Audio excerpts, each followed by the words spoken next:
right, welcome to Merliend. I'm Dominic Machado coming to you from the United States, and I am joined by Estelle Vasudevan in Sri Lanka and Nick Brooks, who is back in England after a 2 week sojourn to Sri Lanka. If you are listening to this on a podcast, give us a follow. If you're listening to it on YouTube, give us a like and subscribe. And don't forget to check out our newsletter, which is linked down below. Okay, so lots going on in Sri Lankan cricket thus far. So we're going to try to give you a roundup. So both Estelle and Nick were at the test ground at the SSC this weekend, and they got to see Sri Lanka and Afghanistan play. I think Estelle, congratulations on achieving covering all 12 test playing nations now. And Sri Lanka becomes the first team, I think, to book a victory against all 12 or other 11 test playing nations. So since you were both there, I want to get your insights on what stood out to you during the test, what kind of things were interesting, also highlighting the fact that it was DDS's full test. So Nick, tell us what the experience was like at the SSC and what stood out to you. It was awesome being back in Sri Lanka and watching cricket live in Colombo. I was very sad that Estelle and I didn't get to hang out. I was drowning in beer for the first couple of days, and I thought I'd wait to see her when I was a bit more sober, and then she wasn't there the last day. So we were about 100 yards apart, but we missed each other. But yeah, it was great, man. It was really nice that SLC opened the ground up for free so that people could wander in. I think that makes a massive difference, right? Because oftentimes, especially, I mean, it started on a Friday. People could come after work because it went quite late. It went till about 5:30. So, you got these swelling crowds come late afternoon. What stood out to me, we were just talking about it off air, was Asitha Fernando, who I think is a serious fast bowler and is going to be a real gem for Sri Lanka moving forward. He just kept running in all day long, even when the Zadrans were mounting that big partnership. The spirit never dropped. His pace never seemed to drop. He came in with intensity. He bowled short balls well. He was tight. And I was hugely impressed by his efforts. And actually just the way that Sri Lanka went about it in the field during that third day, I think it was the Sunday, when Noor and Ibrahim were going and going. Their heads never dropped. They kept things really tight. So even though Afghanistan were mounting a partnership, they never kind of got away and got loose. And yeah, I thought it was a really impressive performance. Prabhat bowled really nicely, especially on day four. I mean, once the pitch starts turning and he gets a couple to rag, he's just so dangerous, right? Because he's got that slider. He's constantly on the money. And it seemed to me like he was getting a lot of drift. I don't know if that's something that's increased compared to the past, but great start to DDS's captaincy. Bold decision to bowl first, but fully vindicated. I think that this is a test match that Sri Lanka can feel really, really happy with. Estelle, what are your thoughts? Yeah, I agree with Nick. I think Asitha Fernand obviously was a really big highlight in the game, just because, I mean, I've seen a few more podcasts where people talk about Prabhat Jayasuriya and how Sri Lanka have really one weapon in that bowling arsenal, right? But in truth, it was Asitha Fernand who kind of broke both innings for Sri Lanka. Just the reverse swing he was able to get. And like Nick mentioned, he was relentless. He wasn't tiring. He was bowling from one end. He was bowling, I wouldn't say mid 140s even. He was probably around 135, right? But just how relentless he was with the ball put the Afghan batters under pressure. And I think one really important thing, I remember us talking about Sri Lanka opting for the three seamers instead of two spinners, right? And what that signaled about DDS's captaincy. But I think in the end, it turned out to be a really good decision because Ramesh Mendes would likely have been the second spinner, and he hasn't been at his best in terms of controlling the momentum of the game. He's someone who is quite expensive even when he's bowling well, right? And I think that was crucial, like Nick mentioned, on that third and fourth day. The fact that Sri Lanka, even though they didn't pick up they picked up one wicket in that day, right? Even though they picked up just one wicket, because they didn't let cheap runs go, they were able to come back to the game and not let Afghanistan get away with things. Because, I mean, if you imagine they'd scored at about 3.5 runs and over, they'd probably have had a lead at the end of day 3, right? Mm. And then Sri Lanka going into day 4, actually under a bit of pressure because, you don't know what's going to happen with the pitch. So to me, that was kind of the highlight of the game in that selection. And I mean, I'm not calling it a blessing in any way, but the fact that Kasun Rajitha was able to come in to replace Chamika Gunasekara helped Sri Lanka to kind of keep things in control, even when they weren't having success in terms of wickets. Yeah. That second new ball spell that he had on the fourth morning was huge. And just to double down on the point on Asitha Fernando, he has been so good for the last 3 or 4 years. He's really, really been excellent. I think back to that Bangladesh series where the pitch is basically a road and he finds his way with reverse swing, with the Yorkers, with the bouncers to make something happen. And I think that is kind of an outstanding attribute for a subcontinental bowler. When things aren't going your way, you can keep it tight. You've got different weapons in your arsenal, so you can rely on reverse swing, you can move the new ball around, and you've got a bouncer. And I think Asitha has been great, and he's kind of really lived up to the promise of as an under 19er, right? A lot of people were talking about how good he was going to be, and he's been just that. And to echo Estelle's point, he bowls with a lot of heart. I was saying off air, he reminds me a lot of Damika Prasad in that he hits the deck hard. He's not the tallest man, but he still gets the ball to bounce, really puts his back into everything. And, given the state of Test cricket, we might not get to watch him as much as we'd like, but pay attention to him when he's playing. And I'm really looking forward to this England series coming up where he might be able to bowl in helpful conditions and make things happen. So I'm really looking forward to that and excited about that. So far we've talked a lot about the bowling. We talked a little bit about DDS's captaincy. What did you all make of the batting from the Sri Lankan side on mostly the second day?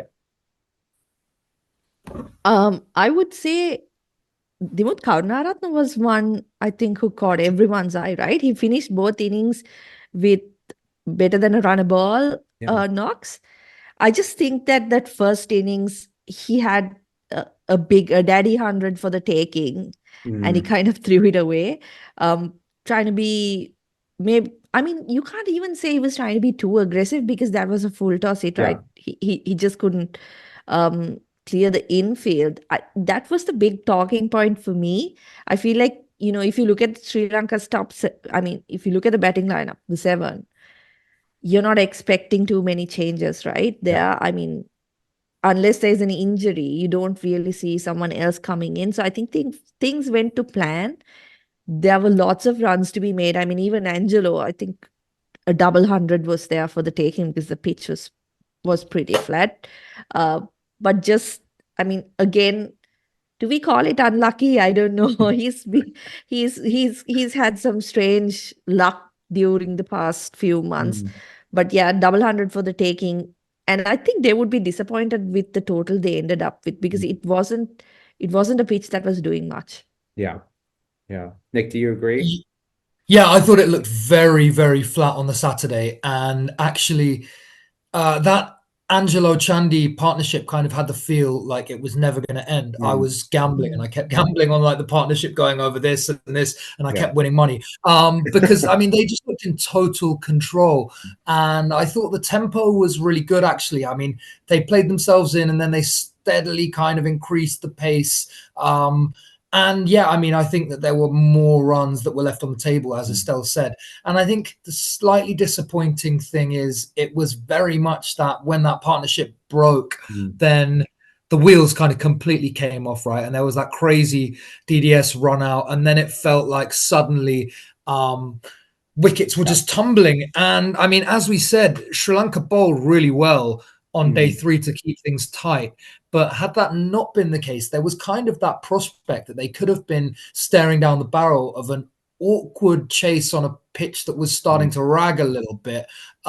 So yeah, although everything turned out and it was a very comfortable victory, it wasn't a million miles away from a kind of awkward situation. And I do think that really we want to see other people making runs, really, don't we? Who aren't Dimuth, Angelo, and Chandimal, because we know that these guys aren't going to be around forever. And so, bit of a shame to not see a score from Kusal or Sadira.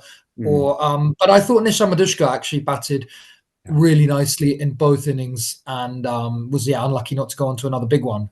I thought to your point, Nick, on the end of the third day, I was thinking this could very easily slip away and they could be left with a tricky chase. And of course, they bowled well and leaving runs on the table. I think that's a big topic, right? It's Demuth is surprising because we know usually when he gets in, he goes big, right? So seeing him get out for 77 or something like that was a bit surprising. Would have loved to see a 500-600 run total really to bat the Afghans out of the game there. So on the topic of Demuth, this continues his kind of glorious run over the last 5 to 7 years.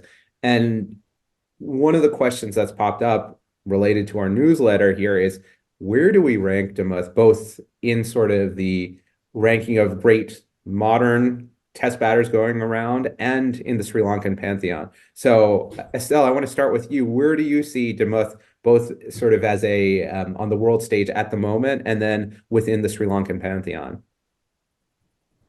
Yeah, on the world stage currently, I would say Usman Khawaja is the only one who's been getting more runs than him, right? And of course, you've got guys like Rohit Sharma who are, how can we say, maybe more impactful in that he scores quickly and he really dominates bowling attacks. But I think he has been the guy over the last maybe 7 to 8 years who's just been every year he's been at the top. And I know a lot of people probably don't rate him, but if you look at the numbers and you look, I mean, lots of people have covered this, but this is kind of the era where it's been the toughest for opening batters, right? And in a situation like that, when you've got a guy like Dimuth Karunaratne from a country that doesn't play a lot of test cricket, topping those numbers, I think it's a massive achievement. And Dom, you wrote about this in the newsletter as well, about how he's kind of single-mindedly focused on getting to certain marks. And I think that's where the success is coming from, right? It's very clear what he wants to do. He says he wants 10,000 runs, he wants 100 test matches. He's got kind of, I felt, the way he batted against Afghanistan, he wanted to make the most of playing a team that's very inexperienced, right? He wanted to get the big runs. Unfortunately, he couldn't. But he's coming in there with a plan of, these guys are guys who I can get an easy 100 against, right? And I like that about him, because you see a lot of Sri Lankan players who want to play one test or, want to represent the country. And that's a great goal to have. But also, you want to be the best at what you do, right? And I think he has that mentality. And he certainly, in terms of Sri Lankans, I think we spoke about this offline as well. I would definitely say he's the best test opener we've had. Sanath fans don't come for me, but I mean, obviously as a cricketer, Sanath probably brings more value because he's an all-rounder, right? And he's explosive and all of that. But just on pure numbers, Dimuth is ahead of him, in my opinion. Probably top 4 to 5 all-time for Sri Lanka. I mean, Sangha topping the list, of course. And then you've got maybe Dimuth, Aravind, Mahela kind of vying for the next position. And, people are going to look at the numbers and say, no, but, his away record is this. But there's a huge consideration, I think, that needs to be made, that he's opening the batting, right? I think the single-mindedness that you talked about, Estelle, setting those goals is perfect for an opening batter, right? It's that mentality that you go out there and you kind of have to be selfish. It's your job to get runs, and it doesn't matter, what else is going on around you. You got to do it. Nick, what about you? Where do you fall on that? Well, I think there's no doubt that he's in the test team of the year every year. That what Estelle said Usman Khawaja over the last 12 months is the only opener who can rival him. And I mean, yeah, I think he is an all-time great for Sri Lanka. I'm not going to go as far as Estelle and dub him the best opener ever. I think Sanath still takes that for me. I think he's probably just about level or gone past Marvin. I'd say that's a pretty close call. I was just having a look at his list of centuries, and I mean that's the kind of one thing that I would say Mhm. against him is if you stand out, look for a really marquee knock. I was like racking my brain. The one that came up for me was the 150 odd that he got at goal against South Africa. Mhm. Mhm. But I think I was there, so I remember it better. Yeah. Going through that list, there aren't loads of away centuries. There was one in New Zealand, his New first, Zealand. Mhm. fourth innings in India, one in South Africa. But I mean, so look, I mean, I think to really get the respect that he deserves, if he could score 100 in England this summer, get his name on that Lord's honours board, that would be huge, right? Yeah. But I think there's no doubt, I mean, he's been doing it for a decade. He's, steadied the ship in difficult times Mhm. and is without doubt, an all-time great for Sri Lanka. Yeah. Yeah, I highly suspect that on that list of achievements he wants to accomplish is to score 100 in England. That's definitely up there. A couple other innings to mention. He had that 196 in the UAE when sort of the UAE was this impregnable fortress for Pakistan that I remember. He batted all day and just ground them out. That 158 against South Africa again is another one I remember, and that the fourth innings 100 in India, that's a big deal. That's something that people don't do really often, but I think a big performance in England is definitely on his mind. In terms of where I rate him in the modern game, in sort of today's game, not only do I think he's, one of the two best openers going around, but I think he fits into that sort of category right under the Fab Four, right? We have Williamson, Root, Kohli, and Smith. And I think he's in a bunch with Labuschagne, with Khawaja, with all these other sort of next tier batters that are all very, very good, but not quite the best of the era. In terms of Sri Lankan all-time greats, I agree with Estelle that he, to my mind, is the best opener that Sri Lanka has had. I think conditions are harder to bat now than they were in Sanath's time. And I do think that his runs are more valuable now than Sanath's runs were in the past because of the instability. And, sort of he is almost a counterpoint to Mahela. When you look at Mahela's record, you think, oh, it's a very good record, but he left some meat on the bone. When you watched him bat, you thought, there's no stopping this guy.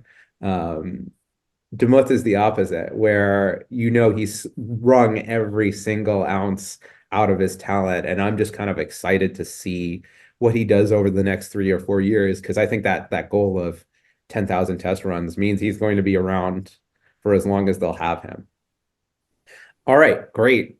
So speaking of great things happening in Sri Lanka, great. One thing that happened this week is we had the announcement of the Women's National Super League, and we've had some play begun to start. So Estelle, could you tell us a little bit about what you think that means in the context of women's cricket in Sri Lanka, amidst all the stuff we've been discussing about the growth and how SLC is helping or not helping them in that development? Yeah, I think it's massive because um, generally the domestic scene is dominated by the three forces, right? And there's a huge disparity in that, they are able to draw players in with the promise of a wage because they are then, enlisted in those teams. Um, so having a provincial tournament then means that all those players are spread around, while the good players from the smaller clubs also get opportunities to play Mm. in good teams now, right? So you don't have like maybe a Coles cricket team that has one good player struggling through a competition with not such a great team. Now she gets the opportunity to play amongst like the better players, Yeah. right? And Adapatu is not playing. She's only going to be observing, and I think she'll be leaving for India pretty soon as well. So Yeah. it's then it's a proper like a level playing field, right? Mm. You don't have one exceptional player. Yeah. I think it's a massive step because it also, I mean, as always, there are things that could have been done better. Like, I mean, I wish it was like a double round robin or Mm. something like that, Mhm. a, a longer tournament. Um, but it's a step in the right direction, particularly because they started with the clubs earlier, sometime last year as well, where they had teams from SSC, BRC, Mhm. NCC fielding teams in a invitational tournament. So they are actively, Mhm. getting a pool of players together, which I think is great because in the past few years, you could say that they've been picking from a very small group of Yeah. players because that system just doesn't exist, right? At a school level, like if you compare it with the men's game, at least in the past, the schools system was the one that was really the lifeblood Yeah. of Sri Lanka cricket, right? Because that's where you had kids from the age of 8, 9 learning the game and getting proper coaching and having the equipment to play and all of that. The women's side doesn't have that, so that was an important step, and this Mm. is also a really important step, I think, because there's the only way we get better is if we produce more players and we have a more competitive pool, right? Mm. Instead of having like 4 teams, if we can build that next line and the feeding Mm. system and that competition within the team, I think it'll be great. Yeah. And I think to add one point, the camaraderie as well, to learn from the women who have made it into the Mm. national side, what it takes, what you need to be doing to train, what you need to be doing in terms of your diet, what you need to be doing in terms of preparing for a match, right? And all that sort of you know, oral knowledge that's passed on in dressing rooms, right, gets to be shared. And I think having Chamri not be there allows other people to kind of soak up the Mm. limelight, right? To become stars. We saw Asitha Samaravikrama score 130 the other day, right? And she's been going from strength to strength, and I think this bodes well. And playing that high level of cricket consistently will only be great for her game. Nick, do you think that this is something that SLC is likely to continue? Do you think it's something they'll build on, or do you think it's just sort of a flash in the pan, one-time thing that they'll maybe see how it works and may or may not go back to, or maybe not give a permanent space in the schedule for? I hope it's something that they're going to persist with. And I mean, I hope it's something that we see more of in men's cricket as well. I mean, we could talk till the cows come home about the issues with club cricket in Sri Lanka's Mm. first class structure. And I mean, I know people who know far more about the system than me have long touted a provincial system as a kind of answer or as something that can be a panacea for the problems that Sri Lanka cricket faces. And I mean, yeah, just concentrating the talent into 4 teams seems like a really smart idea. And yeah, so I hope that we see it moving forward, and I hope it's given like a solid slot in the schedule, because I find it's never helpful when you get a tournament which turns up one year in March and the next year in November and no one knows what's going on with it. So yeah, hopefully we're going to see more of this, and we might see the same for the men.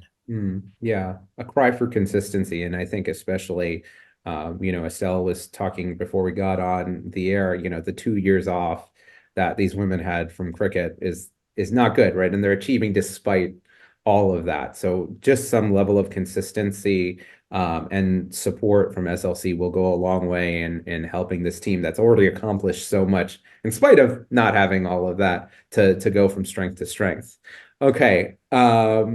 So tomorrow is the first ODI match between Afghanistan and Sri Lanka. And Nick, you were in on what seems to have been a selectors discussion the other day. Could you glean anything from that discussion, or was it incomprehensible? I mean, my Singular is pretty rudimentary, so I could glean next to nothing.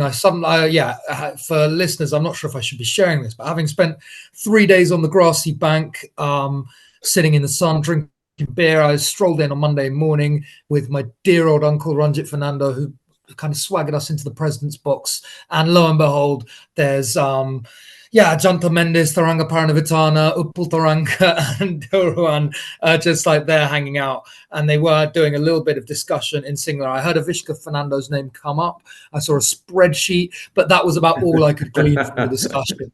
But I mean, yeah, as a total fanboy, I mean, that was an amazing experience. And yeah, I mean, the squad looks pretty similar to last time, right? Dom, you highlighted the fact that Nuinudu isn't there, Yeah. which seems a little bit strange. But yeah, I'm glad that they've kept faith in Avishka Fernando after a tricky time. KJP was in the last squad, right? And isn't in this one? He Or was was in it the that the T20? I think he was in the T20. T20. They dropped Okay, so Shanaka. clearly they're looking Yeah. forward to 2027 with Mm. these squads and not having the oldies in them. Yeah. But yeah, this looks all right to me. I'm pleased to see Siobhan Daniel in another squad. I would have liked to see Cruz Pule get a call up, but I mean, he hasn't been doing a load in the Bangladesh Premier League after that 46. So I mean, I think this looks like a pretty decent squad. Will Alagay's back. He wasn't in the last one, right? Yeah, he wasn't in the Which last is a one. nice reward because he's been bowling really nicely in the BPL. Yeah. And I think all the games are at Pallekele. Is that correct? Yeah. Yeah. So that's interesting because there could be a bit more on offer for the Seamers. I feel like I haven't seen cricket at Pallekele in a long time. Yeah. I think one thing that's interesting, so they also dropped Shanaka and Jeffrey Vandersay after kind of an excellent series last time. Oh yeah, that's very strange. Yeah. Our new all-rounder, Jeffrey Vandersay. Yeah, exactly. And Aquila is still in the squad. So I'm wondering, there's a couple interesting things. Siobhan Daniel is still there. I'm curious how they'll manage the batting lineup. Estelle, do you have any thoughts on this 16-member squad here? Yeah, I think the Shanaka one is one that you can explain, right? He hasn't been doing anything in ODI cricket, and it's good if they are looking towards 2027 because we won't be playing the Champions Trophy in 25. So I think that's something that, it makes sense that he's not in the squad. My biggest gripe is that we still haven't picked a number 6, right? Yeah. Yep. Unless you want Hasaranga to bat at number 6, right? I don't know. I mean, from what I saw in the previous series, it looks like they want Janit Lienage to do that job. Yeah. And I don't know how someone could look at the way Janit Lienage plays and expect him to be a good number 6 batter. I'm glad that they haven't shifted Sri Lanka because I think number 5 is his spot in ODI cricket. And they brought Samaravikrama probably back to number 4, which is also good, I think. It's just that number 6, and this is the problem Sri Lanka have, in my opinion, is that, okay, in T20 World Cups, it's kind of difficult to plan because it's every 2 years and sometimes it's in back-to-back years and you don't really have a time to build, right? But in ODI cricket, you have those 4 years. So why not give someone, okay, if you're saying Nuanindu Fernando is not a middle order bat or not a number 6 bat, bring someone who plays number 6 in domestic cricket into that team and give him some opportunities, right? It's not about underestimating Afghanistan, obviously, because they've been better than us in limited overs cricket over the last 2 years, I would say. But it's about building that team as well, right? And I also think with the T20 World Cup coming up, I don't know if we necessarily need to be playing the likes of like Dilshan Madhushankar or even Vanindu in T20 cricket, especially because there are franchise tournaments ongoing at the moment, which they've kind of left and come here. So come back. So I feel like that's one thing that maybe we can be brave about because, like I said, you've got 4 years to plan for a ODI World Cup. You can afford to make a few experimental changes. But otherwise, I think it's a pretty settled squad. I think they've got the core of who they want in the team. It's just that critical number 6 position is the one they need to fill. Yeah, and I think Estelle, you made the key point, right? We're not coming up on a tournament. We don't need to, stuff square pegs into round holes, right? Get someone who actually plays that position, who has a way of playing it, and let them develop it and see if they can do it at the international level. I think it'll be interesting to think how they use Chamaka Karunaratne and Dunith Walalage in the series, because I think both of those guys should be getting game time. There's no excuse to say, well, they need to sit on the sideline so our premier players get more time. Taking any bowling load off of Dushmantha Chamira, I think in advance of a World Cup is a great idea. He's been bowling superbly well in the leagues. And I think they need to think about, how do we manage this? And maybe try some swapping of roles, right? And see, when I look at someone like Jonathan Leonagay, I agree, Estelle, that he should be batting at 4, right? Same with Sahan Arachage. You should not be batting him at 6, expecting him to provide power. So maybe instead of just holding a spot, letting guys, come in and come out and rotate for a few years, so you see what they can do and what capabilities they have. But yeah, I think another part of it is there's a little bit of fear of losing face. So if SLC loses some of these matches and goes down in the ODI rankings, then people will look negatively on it, even though that's not the way you build a squad, right? It doesn't matter what happens between the World Cups as much as what actually happens there. Yeah, so but if they go go ahead, Nick. Hasaranga, Chamaka, Walalage 6, 7, 8, that could be quite exciting. That's the only kind of sensible way I can see to build the lower middle order, because I totally agree with you guys. Leonagay should be batting 4, and he is and I don't see, Sri Lanka's strong point in their batting recently has been that 3-4-5 of Mendis, Sadira, Asalanka. And so for me, those positions have to be set in stone. But yeah, if Hasaranga gets a chance to bat 6, that's something I'd really like to see. And I actually don't think there would be a problem even if they experiment with someone like Chevon, right? Because they've got opening options. Totally.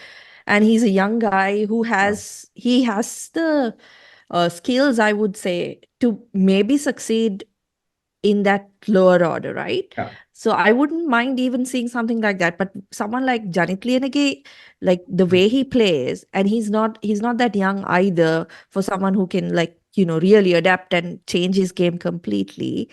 So it seems a bit weird to think that he would suddenly be good at number 6 unless Sri Lanka are looking for, that same type of player, right? Yeah, another accumulator at number 6. Yeah. Which totally, and this was why I was excited when Kruspele came in the middle overs during the BPL, because I was like, maybe they'll see that some of these guys who are seen as aggressive openers can do other roles and at least try and throw someone in, and it might be a square peg in a round hole. But at this stage, who cares? You've got over 3 years till the next World Cup. So now's the time when these players are young to see if they can do something different. I don't know. But yeah, we shall see.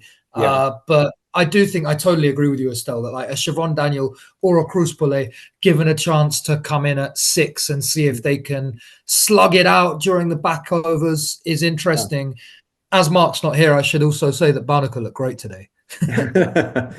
Yeah. So, and this is kind of last thing I wanted to discuss. I think, did you all see that Uganda is coming over for a 7-match T20 series, not with the senior national squad, but with the A team? So I'm hoping that'll be a chance for some of those guys we're talking about, like Kruspele, Siobhan Daniel, Vyas Khan, to ply their trade a little bit in front, before the World Cup, and maybe someone will stand out and get a berth into the team. I think to think about how maybe some of the team structure is going, maybe someone like Shanaka, they're saying, you know what, we have the T20 World Cup coming up in 3 months. Don't worry about ODI cricket. There's a way for you to come back in. Just focus on your T20 skills, and we'll go from there. And it'll be interesting. We won't see the T20 squad and the A team squad till next week to see how these international league performances impact selection, right? Where do they put Kruspele? Kusal Pereira has been on fire Does he immediately get back into the side as a opener or number three for T20? So we're about to see a lot of cricket be played. We're going to see a lot of players on show, and I think maybe the comparison between those two series is going to be interesting for the selectors to consider and what role players should take. Great. And I think that's about all we have for today. Any other final comments before we wrap up? One thing that I mean, we spoke about it just off air, Dom, before we Yeah. came on, but I think it's really exciting that like we've had a test match going on, and there's still so many Sri Lankan players playing in the leagues around the world, and it feels to me like there's kind of a bigger pool of players who are in contention to play international cricket at the Yeah. moment than there have been in the past 5 or 6 years. I mean, I like 30, 40 names who we can pick Yeah. out, and I think that is a really, really promising sign. Even Nirosh. Yeah, Yeah, go ahead, Estelle. yeah, I was going to say, even now, I mean, if you look at our limited overs teams, it's very hard to imagine that anyone with Vanindu and Mahesh being as good as they are, that any other spinner is going to get an opportunity, right? But with the franchise tournaments, guys like Vyas Khan, they get to go out there and kind of keep themselves in the conversation, which is great, I think, Yeah. which wasn't the case maybe even 2 years ago, right? We weren't getting those deals. So that's, as Nick said, really promising Yeah. signs in that even if there is, I mean, I hope not, obviously, but if there is an injury or some requirement like that, you've got players who've got match practice at a level higher than what they play Yep. Yep. in the domestic scene. Yeah, absolutely. And it's direct cross training for the World Cup, right? You're getting to see what everyone can do. And Estelle, your point reminds me of Rangana Herath and the years he spent in the wilderness while Murali was sort of taking all of his wickets, right? And sheerly because of his desire to keep on playing cricket, he continued on. But there's a very real chance that he said, okay, well, I'm never going to make it on into this side, so forget playing internationally for Sri Lanka. So these guys are constantly on show, and the bowling talent, I think, is something really to look at and feel excited about. It is really, really cool to see, 10 or so bowlers being wanted all over the world and producing at very high levels. Okay, so if you've made it this far, please like and subscribe. Or if you're listening to the podcast, follow us. And we will be out early next week or at the end of this week with a newsletter and more content on Sri Lanka cricket. All right, thank you.